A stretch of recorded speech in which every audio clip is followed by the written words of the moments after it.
Alright, hello, and welcome to the fourth segment of my review/discussion of the anime series RahXephon. Um, so up until this point, I have discussed essentially the series. I've discussed the characters, the most important themes that I think are relevant to discuss, and also the mythology, and then my criticisms of RahXephon. So this video is going to be a little more unconventional, a little more unique, in that I want to address the parallels between Neon Genesis Evangelion and RahXephon. Now, some of you watching or listening to this may be wondering, well, what's the point? Evangelion is not RahXephon. What does Evangelion have to do with RahXephon at all?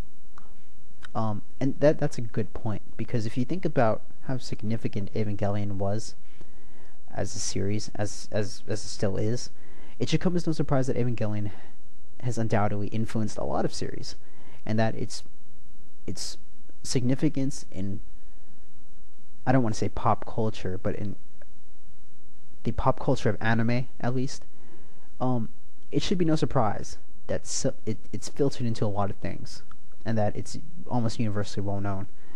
But the thing is that these parallelisms between Evangelion and RahXephon are so noticeable. It's not something that, it's not just one or two things that you raise an eyebrow and say, hey, that's, that reminds me of Evangelion.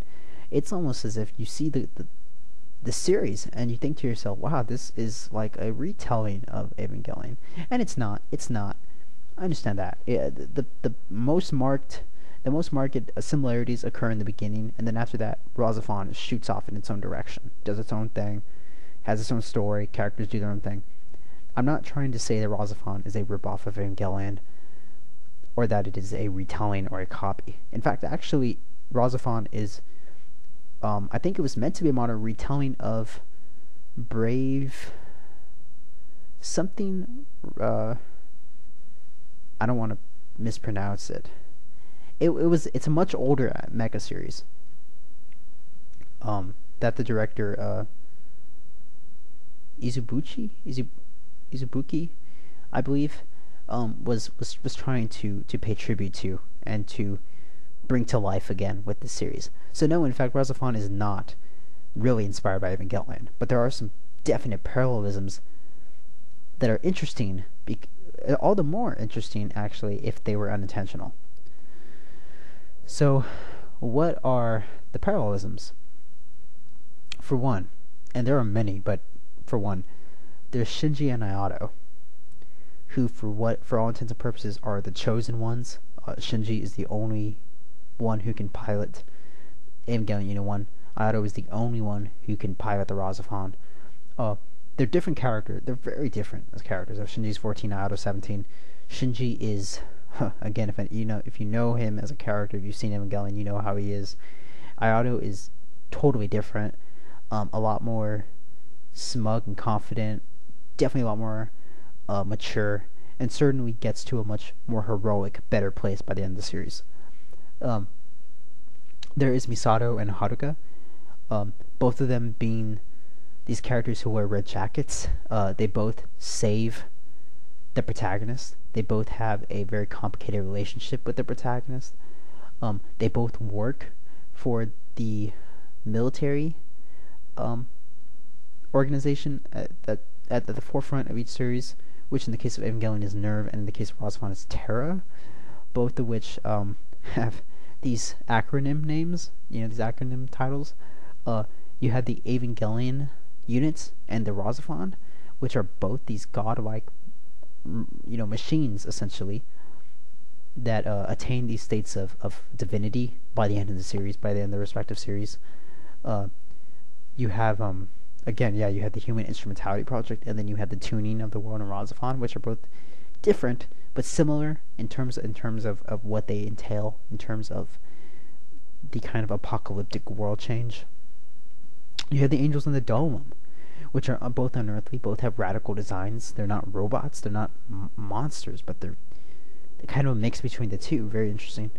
And then you have the Mind Screw endings, the apocalyptic ending to Evangelion, the conclusion of the end of Evangelion film, and then the transcendent reset at the end of RahXephon, where the world is tuned and not everybody's alive and happy, whereas in Evangelion everybody but Shinji's dead, and basically a part of a sea of primordial goo. So there are a lot of parallelisms between RahXephon and Evangelion. Again, they change. RahXephon goes on its own way. It does its own thing. Evangelion does its own thing. There's not a lot to say about these parallelisms because a lot of them are superficial. Like I said, the characters are very different. Ayato is, excuse me, not necessarily a better character, but he is a far more likable character than Shinji is, certainly. He goes through a lot more development than Shinji. Well, I guess suppose that's debatable. Shinji's development is much more stunted.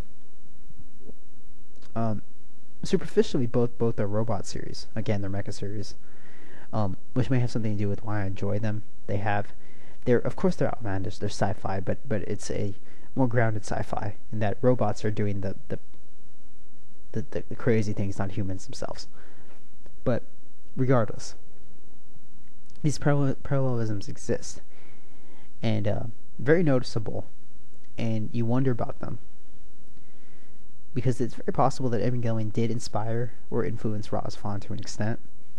They're both ambitious series, RahXephon maybe more so than Evangelion, actually.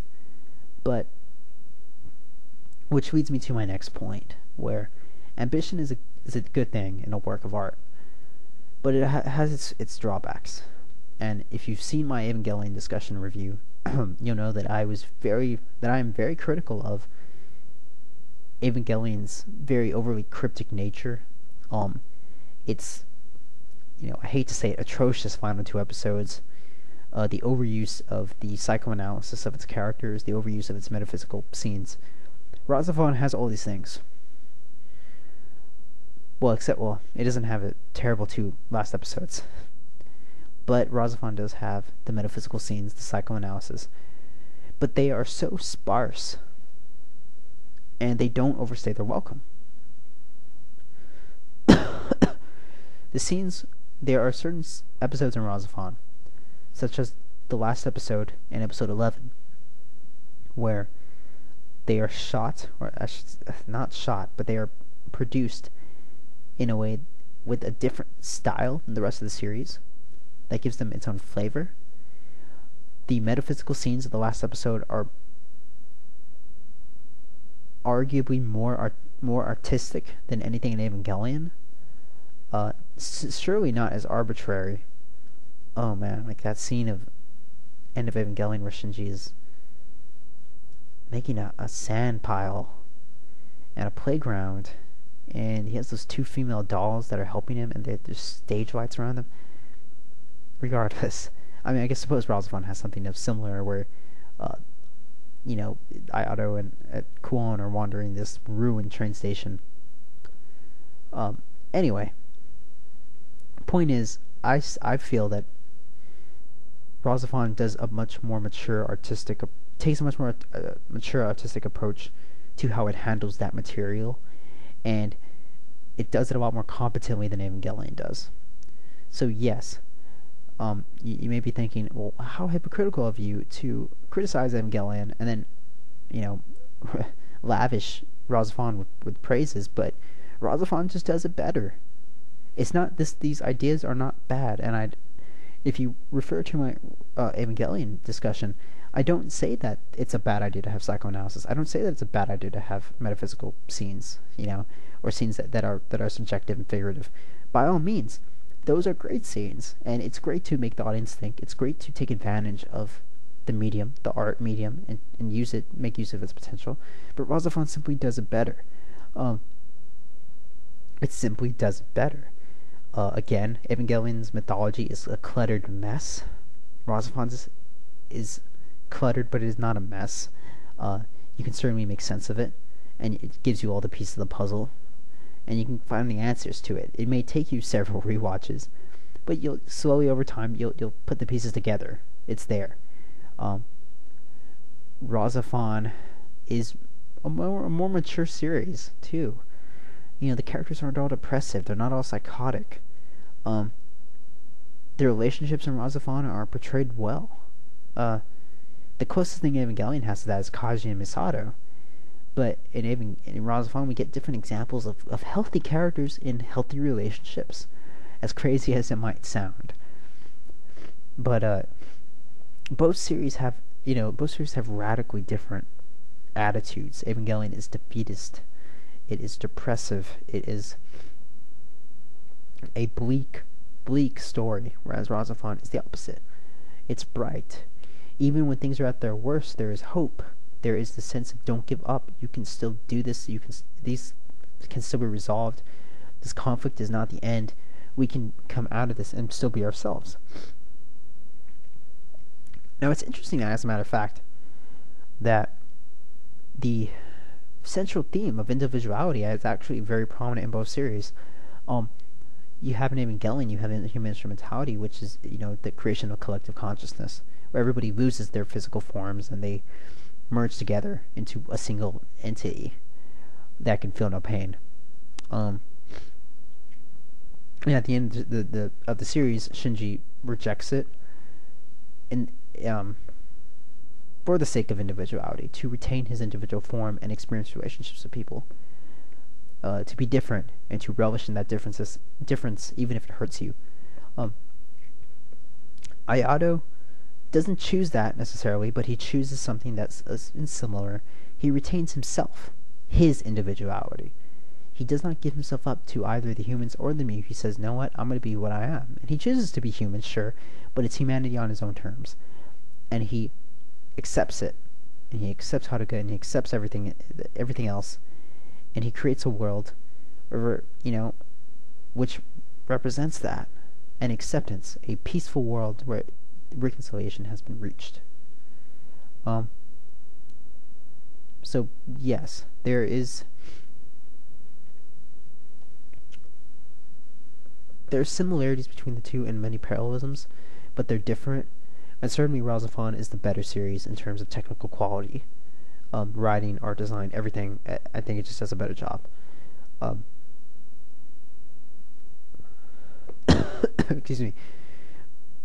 But I will say that I enjoy Evangelion more. As frustrating as it may be at times, for whatever reason, Evangelion draws me back, and I don't get bored watching it. I don't know what it is. Different shapes for different tastes. I couldn't tell you, but I just enjoy RahXephon. I enjoy Evangelion more, but I think RahXephon's a better series, and they're both great. I have criticisms, but you give credit where it's due. But you have to be objective all the same. So, that being said, I think I will close this discussion. I have some final thoughts that I think are actually pretty interesting. In terms of RahXephon, I watched the first time I saw it, that I was introduced to it, was years ago. Gosh, maybe at least over 5 years ago. Definitely over 5. Maybe 6 or 7, maybe even 8. I don't remember exactly, but it was a long time ago. I think it was when the DVDs were first coming out, which must have been 2003, 2004. And it was a long time ago, and I saw the DVD, I think at a GameStop. And I thought to myself, wow, that looks cool. There was something about it, whether it be the font style or the mecha design or the box art. The whole art design drew me in. But I didn't get the DVD. For whatever reason. I don't know why. So fast forward to a couple years ago. I'm at a Best Buy, looking at DVDs, and I see it. I see RahXephon, the complete collection. And granted, between 2 years ago and then 8 years ago, I had never heard about the series. I never seen anything about it, literally nothing. But when I saw it, I remembered. I remembered what it was, because it was so distinct. I saw the same font, I saw the same robots. I knew to myself, that is the same series. That is the same series. And I picked it up, and I was looking at the cover art, and it was the design, it was Ayato and Haruka. And I looked at the other titles, the other anime titles that were surrounding it, and I thought to myself, this is the series. This must be a series that does what I want it to do. And what I love about RahXephon is that it is not outlandish. I mean, it's sci-fi, but the characters are grounded. They're human. They dress the way normal humans do. They live in human cities. They're not flying in space. They're not wearing ridiculous clothing. They don't have strangely colored hair. Well, Megumi's hair is pink. I guess you could argue it's red. Koan hair is pink. She's a Movian. Point being that it just looked like a grounded series, like a very human series, which is fitting, considering what the series is about. So it drew me to it, and I picked it up. I knew nothing about the series other than the little synopsis that was on the back, but it was enough, and I bought it, and I watched it, and I was confused, but I liked it. And then I looked up information on it, and I said, you know what? A year passed, and I said, let's watch RahXephon again. So we watched it again, and then I loved it after that. After that, I realized, well, what have I been missing? This is a wonderful series. It's certainly one of the best anime I've ever seen. And then when I came around to deliberating doing this video, I said, well, you know what? I have to watch the series again if I want to have any chance of sounding like I know what I'm talking about. So I did.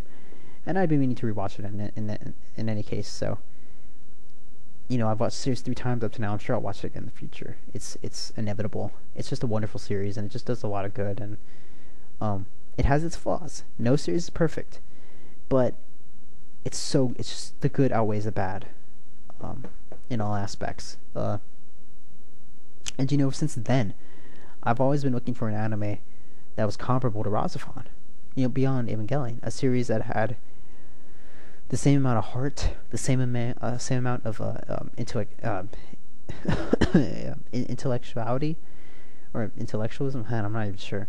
The same compelling, complex story that was written well, that was told well, and that didn't lose competence or heart in trying to tell that story. And I've been looking, and it's hard to find it, and you realize that in any media, be it anime or TV in general or books or movie, there is a lot of bad and there is so little good. RahXephon, I am proud to say, is one of the good. And if it goes to show you, I've been talking for definitely well over an hour recording these sections, and I just, it's such a great series. I really do enjoy it. I think it deserves to be seen. I think it deserves to be talked about. It deserves a lot more acclaim than I think it's received up to this point. It's a shame that it's so hidden, not underrated, not overrated, but just hidden, unknown about. And to get it more exposure, that'd be wonderful. That'd be wonderful. So, with that being said, I'm going to.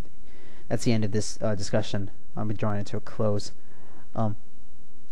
Future projects. Certainly, I have other things in mind that I would like to discuss. There's another anime series, Ergo Proxy, that, wow, yeah, Ergo Proxy would be interesting. That's another one of my favorites. I've only seen it once, though, up to now. It's much more recent than RahXephon or Evangelion, but I'll definitely rewatch it, and I think it's a series that's interesting, plays around with cool ideas. Video games, movies. I may jump into movies. I may do a couple of shorter movie reviews. There's just typically not as much to discuss. Video games maybe I'm playing around with that idea. Maybe I'll do an Alan Wake discussion video for those of you who maybe have no idea what I'm talking about. Don't worry. If you're watching this and you're interested in future projects, just know that I want to do more things than just anime. I want to do different things. There's a lot to talk about, and even if no one watches these, it's just good to get them off my chest, and there's just a lot to talk about. So maybe you'll find something that you'll like in the future.